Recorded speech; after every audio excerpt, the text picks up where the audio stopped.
시청자 여러분 안녕하십니까? 리치투게더입니다. 아마존에서 지난달 프라임 에어를 출시한다고 발표했습니다. 드론으로 배송을 하겠다는 얘기입니다. 오늘은 드론 ETF와 제 실패담을 나눠보겠습니다. 아마존 프라임 에어의 배송 이미지입니다. 저는 몇 년 전에 이 그림을 보고 관제 시스템 관련 주식을 소량 매수했습니다. 드론 간 또는 드론과 건물 간 충돌이나 테러 등 드론에 의한 사고를 방지하기 위해서 드론 관제 시스템이 중요해지겠다고 판단했기 때문입니다.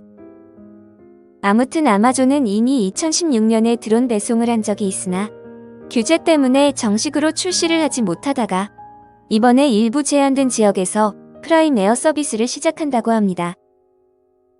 이번엔 그 많은 테스트와 규제라는 장벽을 넘어설 수 있을지가 관전 포인트입니다.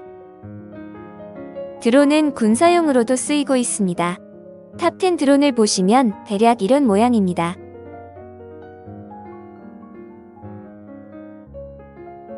국내에서는 5년 뒤 드론 택시를 도입하려는 야심찬 준비를 하고 있습니다. 여담으로 지난 니콜라 관련 영상에서도 잠깐 말씀드렸듯이 드론 택시를 위해서는 액체 수소 개발이 절실합니다. 보시는 화면은 상용급 액체 수소 플랜트 사업 개요입니다. 이런 게 기사에 나오면 언급된 회사 이름 정도는 한번 눈으로 보셔야 다음에 IPO나 주가 슈팅이 나올 때 빨리 캐치할 수 있습니다. 언급된 기업 중에서 현재 상장회사는 대우조선해양 뿐입니다. 보시는 것처럼 드론은 이미 많은 분야에서 상용화됐거나 상용화를 앞두고 있습니다. 본격적으로 드론 관련 ETF에 대해 말씀드리겠습니다. ETF 트렌드에서 지난 11월 드론 관련 ETF인 아이플라이에 대한 기사를 실었습니다. 드론은 현재 150만 대가 등록되어 있고 앞으로 2025년까지 300만 대가 등록될 것이라고 예상했습니다. 딱 2배인 거죠. 아이플라이는 더 리얼리티 쉐어 드론 인덱스를 추종하고 이 인덱스는 연구개발이나 상용화와 관계된 다양한 산업의 회사의 주가를 추종합니다. 펀드 팩트를 보시겠습니다. 최초의 드론 ETF고 제가 아는 한 아직까지 유일한 드론 관련 ETF입니다. 드론은 서두에 말씀드린 분야 외에도 농업 및 건설업에도 쓰이고 있고 규제의 변화는 드론 사용의 확산을 위한 길을 열 것이라고 언급했습니다. 주식 비중은 95%, 채권 비중은 4%입니다. 나머지는 유동성 자금으로 보시면 됩니다. 주가 추이를 보면 코로나 사태로 쭉 하락했다가 최근에 다시 반등하는 모습을 보였습니다. 거래량도 증가하는 추세입니다. 탑10 홀딩을 보겠습니다. 인텔, 엔비디아, 한유회를 제외하면 생소한 회사들입니다. 눈에 띄는 게 두 번째 줄에 있는 숏텀 ETF입니다. 4%나 가지고 있습니다. 조사해보니 울트라숏 펀드로 리스크 관리 차원에서 캐시 매니지먼트 툴로 쓰인다고 나와 있습니다. 참고로 롱은 일반적인 매수, 숏은 공매도를 뜻합니다. 개인적으로 롱숏 펀드는 선호하지 않습니다. 두 방향을 다 맞추는 걸 목표로 하니 올라갈 때도 먹고 내려갈 때도 먹으니 좋을 것 같지만 이게 쉽지가 않습니다. 롱숏 펀드 퍼포먼스를 보시면 딱히 수익률이 좋지도 않습니다. 이런 펀드를 리테일에서 판다는 게 개인적으로는 이해가 되지 않습니다. 사실 여기까지 해서 영상을 마무리하려고 했는데 굉장히 짜증나는 일이 생겼습니다.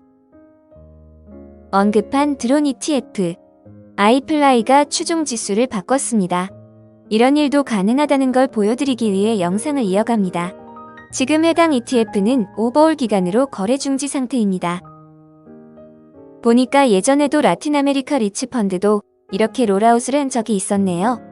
이래서 테마 ETF는 투자를 좀 주의하셔야 합니다. 아이플라이는 앞으로 더 단 아이비즈 글로벌 클라우드 테크놀로지 프라임 인덱스를 추종할 거라고 합니다. 완전 다르네요. 아이플라이에 투자를 하거나 투자를 생각하고 있었던 저 같은 투자자에게는 상당히 서프라이즈한 일입니다. 여기서 배울 점은 이런 일이 나에게도 생길 수 있다. 추종지수의 변동을 주의해야 한다입니다. 그러면 이런 질문을 하실지 모르겠습니다. ETF도 상폐가 되나요? 결론부터 말씀드리면 ETF 상패는 하이플라이 사례보다 훨씬 더 자주 있는 일입니다. ETF도 팔려고 만든 상품이니 꽤 트렌디한 게 많습니다. 안 팔리면 폭파시키는 겁니다. 그 유명한 블랙락의 아이쉐어즈도 지난 2월 8개나 되는 ETF를 없앤다고 발표했습니다. 중간에 보시면 우리나라에 투자하는 상품도 있는데 인기가 없었나 봐요. ETF가 상폐하는 이유는 유동성이 너무 적거나 운용 규모가 작을 때입니다. 결국 투자자에게 인기가 없으면 폭파됩니다. ETF는 상폐가 돼도 내가 투자한 돈이 다 날아가는 건 아닙니다. 아이나브라고 넷에셋 밸류로 나눠줍니다. 쉽게 말하면 펀드가 가지고 있는 주식을 팔아서 현금으로 주고 끝내는 겁니다. 오늘은 이렇게 드론 관련 내용과 함께 ETF의 상폐까지 알아봤습니다. 드론 관련 산업이 커질 거라고 생각하시는 분은 중간에 보여드린 아이플라이 보유 종목도 한번 살펴보시거나 아니면 저처럼 드론 관제 시스템 관련주도 한번 관심 가져보세요. 지금까지 모두가 함께 부자 되는 TV 리치투게더였습니다. 감사합니다.